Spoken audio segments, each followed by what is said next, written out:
Welcome to the College of Kinesiology, post-coronavirus. We're setting up the college more as a recording studio now, less of as a training facility. Before all this started to happen, at the beginning of the year, I started to get this real yearning to teach Qigong and Tai Chi again. I haven't really taught it. I've been practicing it and also learning it, but haven't actually been sharing it with anyone of late. And at the beginning of the year, I was trying to alter my schedule so I could have more time to actually share Tai Chi and Qigong with people. And now it's easy because my schedule's cleared and I have more time. So now I'm going to do it. So we have some classes scheduled for Tuesdays and Wednesdays at 10 a.m. If those times aren't suiting, please give me some feedback and we'll try and create a new time that suits everybody.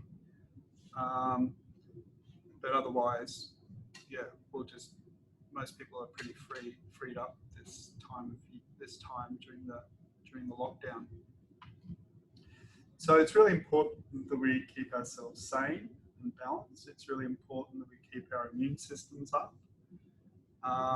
And it's also important that electromagnetic fields are balanced. There's a lot of talk about 5G, and one of the best ways of dealing with foreign electromagnetic stress is to keep balancing your own electromagnetic stress or your own electromagnetic field to make it more coherent and be more resilient against other energies that are impacting on us. So this lecture is called Harnessing the Power of Qi, and it's introducing the concepts of Qigong and Tai Chi, which I can talk a lot about, but I'm only going to do a relatively short presentation just to introduce people to the concept of it. So Qi is energy. It's the Chinese word for energy. And in the Chinese medicine, there's lots of different types of Qi. So one of the key types of Qi that we hear about is Jing, which is our constitutional Qi. And another type of Qi that we hear about is the Shen, which is the spiritual Qi. With the pandemic, there's a lot of talk about Wei Qi. So Wei Qi is like the protective Qi.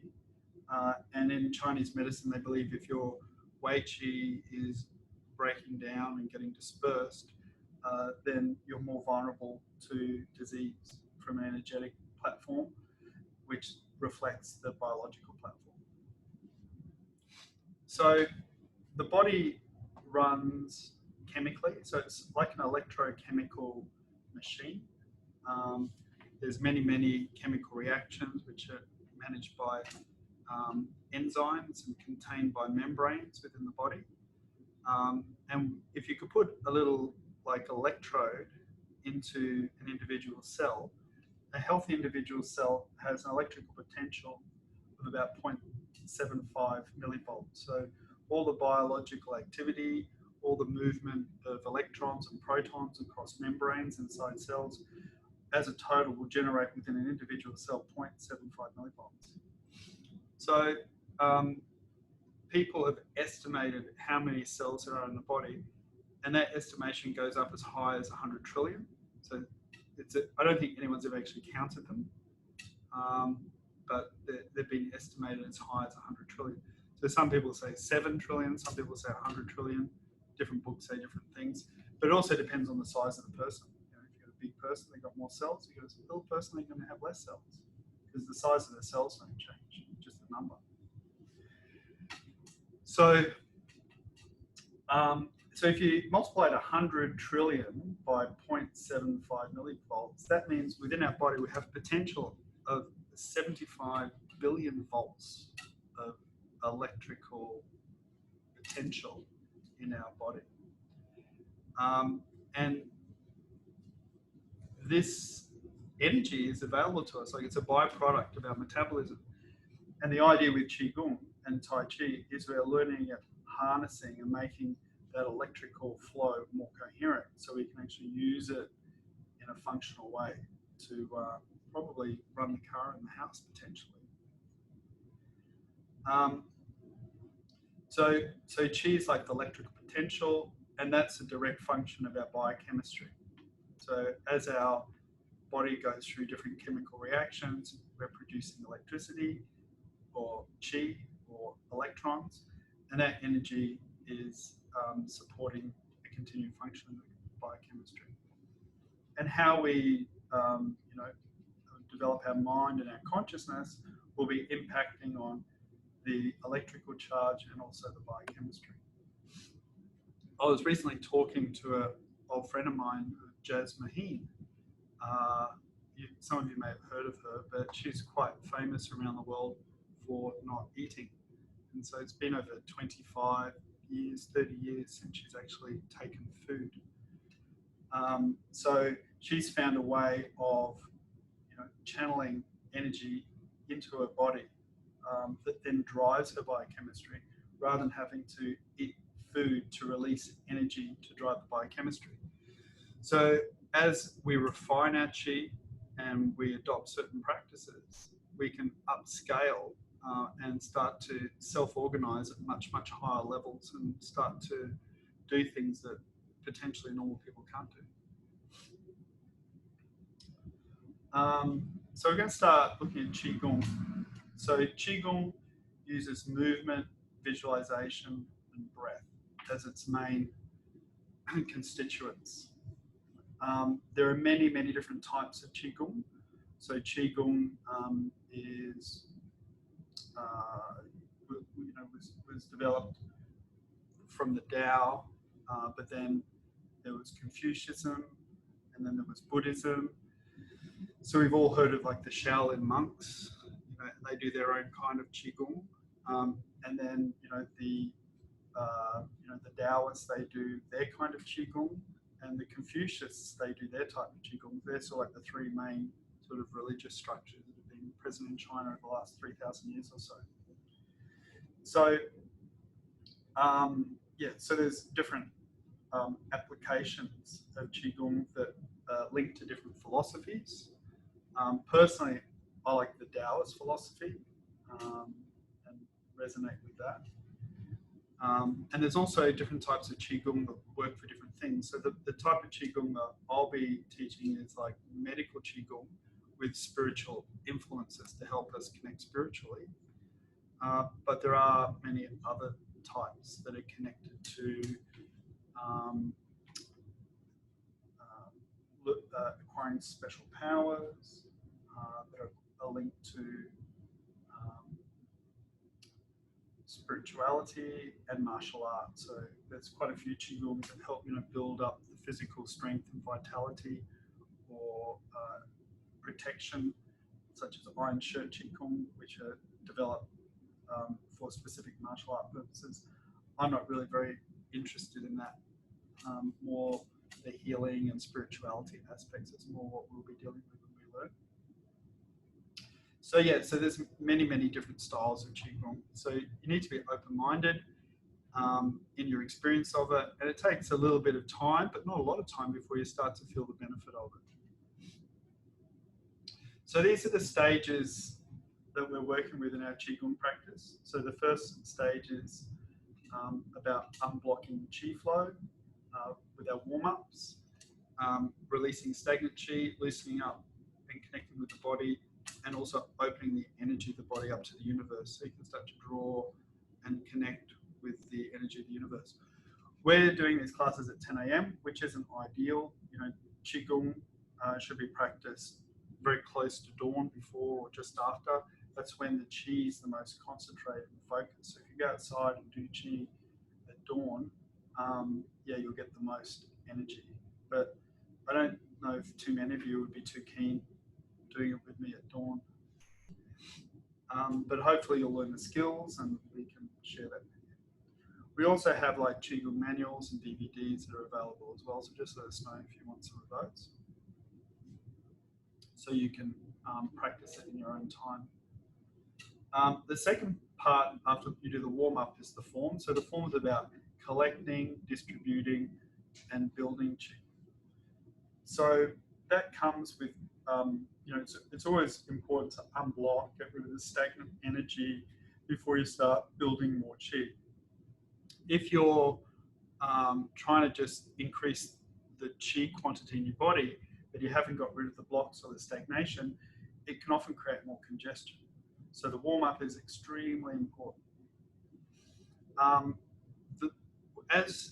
When Qigong practitioners start in the beginning, they always do a lot of movement. Well, this is good Qigong practitioners. When they start in the beginning, they always do a lot of movement. And over time, they do more and more meditation and less movement. So in the beginning, a lot of movement, a little bit of meditation. By the end, a little bit of movement, a lot of meditation. But that might be over 20 years. So if someone's working very hard to get rid of their blocks and congestion and stagnant qi, that's what the novice sort of turns up with a lot of blocks and congestion. And when you keep practicing the qigong and the congestion and the blocks start to break down, you don't have to spend as much time doing that. You spend more time circulating the qi and focusing the mind. So it's like a change in the distribution. So the form's about drawing in the energy, about distributing the energy, and making energy flow. So in Chinese medicine, there's not a big focus on collecting energy. There's more a focus on distributing energy. So distribution is more important than collection, and we'll talk about why that is later when we start to look at the harmonic relationships between our energy bodies and the universe. So when we do the meditation, we're integrating the mind, the qi, and the body. The Chinese call that yi, qi, li. So mind, energy, body. First you direct the mind, then the energy follows the mind, and then the body follows the energy. Circulating qi by directing the mind through the body and cultivating qi. So that's the process of the meditation. And at the end, we pack the qi into our bodies, we close off the energy body, and we do little exercises to promote self-healing. So they're the different stages of Qigong when we do the practice. So the next thing we're going to look at is cosmic resonance. So when we clear and unblock and distribute qi, then our toroidal vortex becomes balanced. So around the heart, there's a toroidal field. Around the spinal cord, as the center, there's a toroidal field with the apex of it at the heart. So this toroidal field has a nesting effect. So there's a little field in the heart, a big field in the body, and then fields on fields on fields that implode. And that nesting effect, as our fields implode and collapse into our center, is extremely important, because that's the way the whole universe works. So the Earth, the trees, the solar system, the sun, and the galaxies all have this toroidal field encompassing it. And if our toroidal field finds balance, it's able to nest inside the planet's toroidal field, so we're in a harmonic resonance with Mother Earth. We're able to rest inside the solar system's toroidal field and the galaxy's toroidal field. We're able to connect with the trees and the forest because they all have their individual toroidal fields. So here we've got more information about this. So in Chinese medicine, there's a big focus on the understanding of principles and how those principles build on each other. So within our bodies, we have the law of 5 elements. So it's how the different energies in our organs relate, which follows the pattern of the pentagram. And the pattern of the pentagram is all built on the golden mean ratio. And the golden mean ratio describes the angles that a balanced toroidal field implodes at. So if the toroidal field is imploding at those correct angles, it'll start to heterodyne and will start to harmonically nest within all the toroidal fields within the universe, creating a distribution of energy across the universe. So we never really want to hoard energy. We want to share energy with the universe at its highest evolutionary cycles, so that it communicates through to us. So in traditional Chinese medicine, you have like the 5 elements within the body. And then you have feng shui, which is how we arrange the room I live in the principles of the five elements, and the house I live in the principles of the five elements. The seasons, from the rolling of the seasons describes the movement of the five elements, and the the cosmos with Chinese astrology, looking at like fire horse or water dragon. All of these represent different parts of the five elements, which are linked to different celestial bodies. So their astrology and astronomy was connected to the principle of five elements as well. So they could see this pattern reoccurring all through nature at every level. And what we want to do, we want to learn how to nest into those. So here in this diagram, we can see the galactic heart. We can see the galactic heart, we can see the earth heart, and then we can see our heart, so our toroidal field. So we can nest perfectly within these fields, and then we have a platform of communication. So it's a little bit like two, what's the two strings on the end of the guitar? You've got the G string, or the E string, I don't know, you've got the one at the top, one at the bottom, and if you pluck the one at the top, the one at the bottom will start vibrating. You pluck the one at the bottom, the one at the top will start vibrating. That's because they're tuned into each other. There might be different octaves, but they're tuned in. So once we've cleared our blockages and we start to distribute chi through our body, then it gives us a capacity to tune into all the different levels of the universe and nature. So now I'm going to talk a little bit about Tai Chi. And Tai Chi is about, again, the balance between heaven and earth, with man in the middle, surrounded by the Tao. And when we start to circulate those heavenly and earthly energies up and down, then we create a strong axial energy, which again promotes that toroidal field. It's just doing it in a slightly different way. So Tai Chi is essentially a super advanced martial art. So it gives a lot of health benefits. It opens up the mind and consciousness, but it's actually a martial art, so it's a fighting style.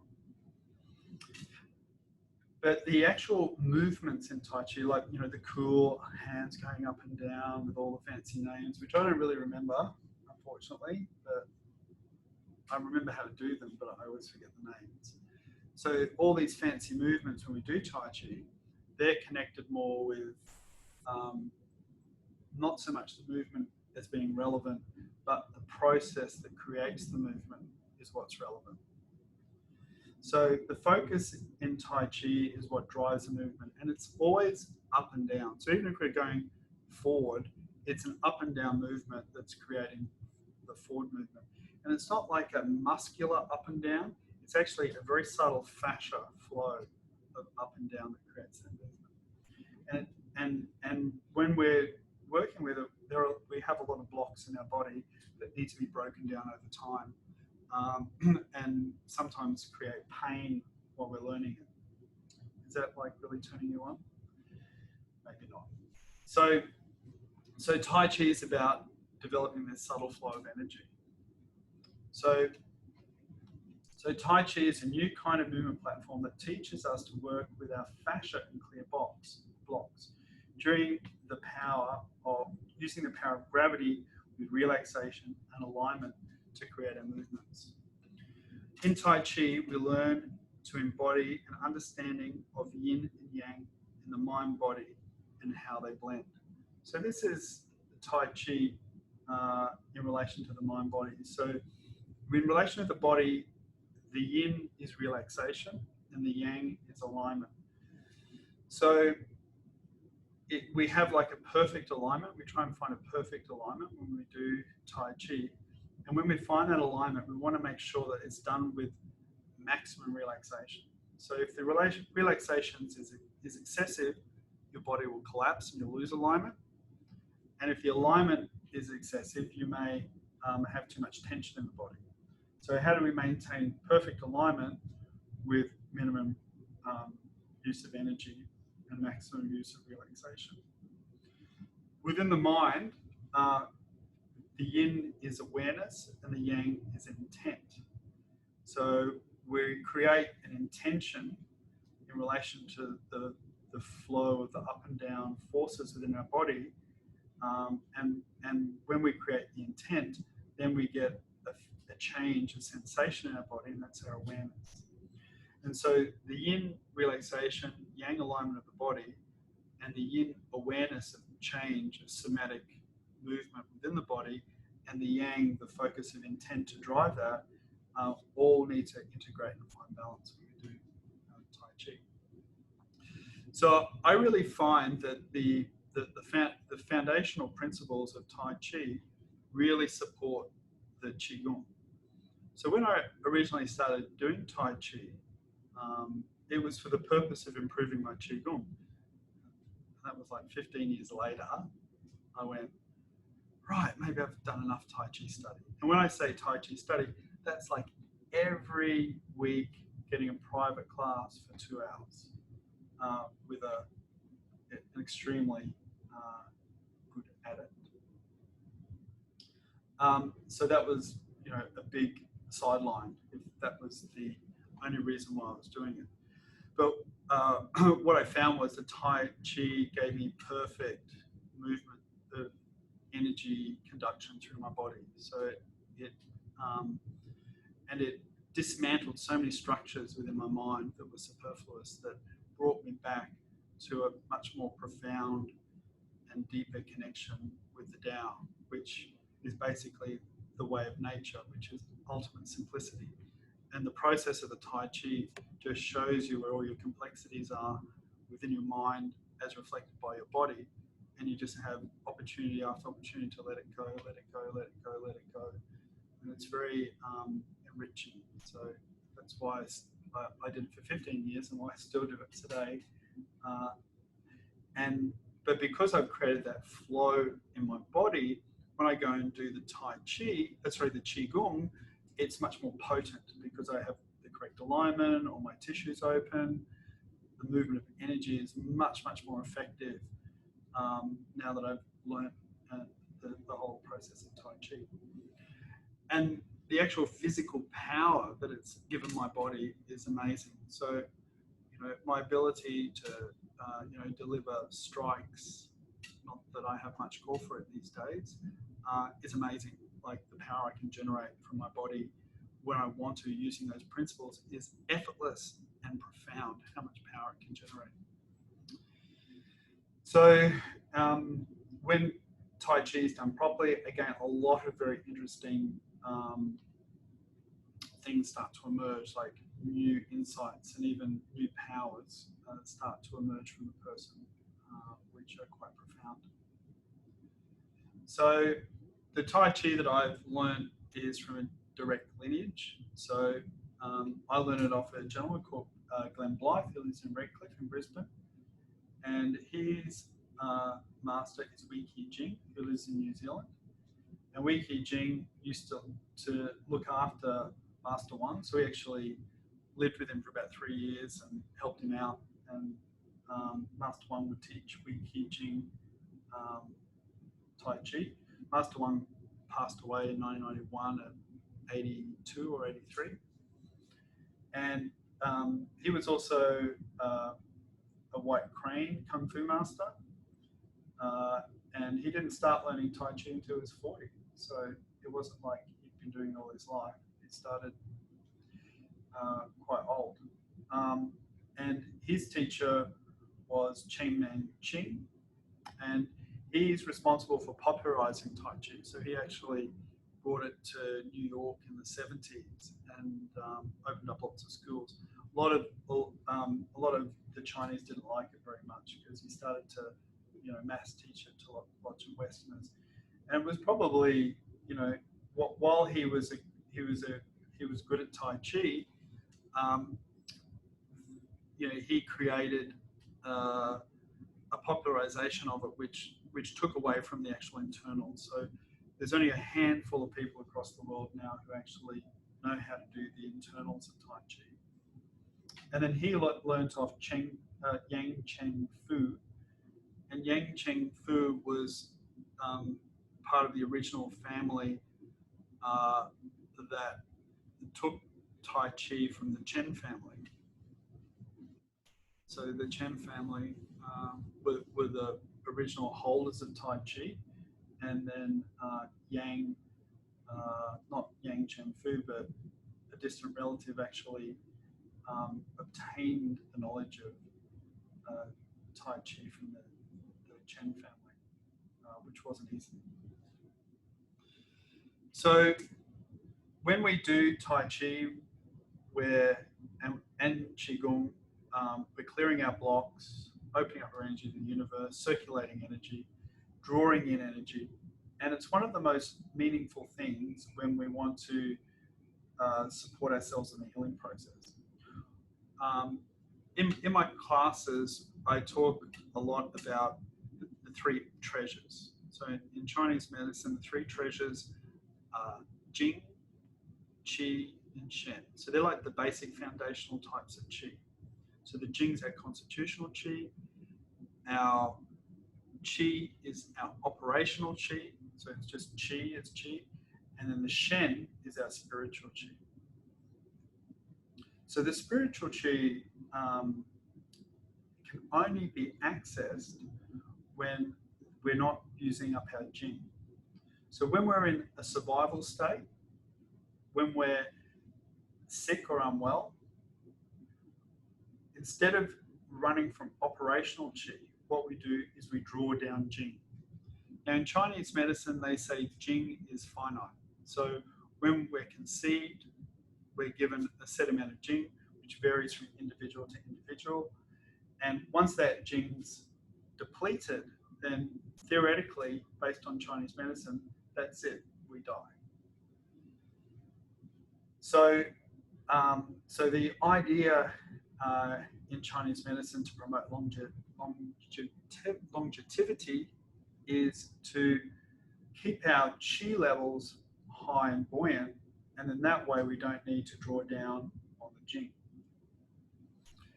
So when people are out of balance, stressed, in survival, they're going to be drawing down the Jing at certain degrees. And the Jing sort of kicks us over. It's designed to kickstart us. It's not meant to be an energy source that we run from. So when we practice Qigong and Tai Chi, what happens is we start to build operational Qi. And so as the operational Qi increases and it gets bigger and bigger and bigger, then what happens is we don't need to draw the Jing down anymore. And once we stop drawing the Jing down and our operational Qi is abundant, then what happens is the mind starts to conquer the emotional mind. So the emotional mind starts to subdue.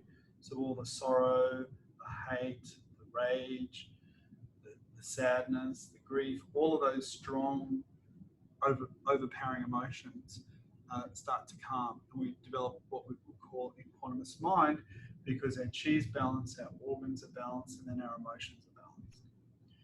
And at that point, we're ready to begin the spiritual journey, because we're stable in the mind enough to start to meditate and draw the Shen down. And when we draw the Shen down, then we start to reorganize onto new levels and start to explore new platforms. But we can't really explore those new platforms until we have enough operational Qi.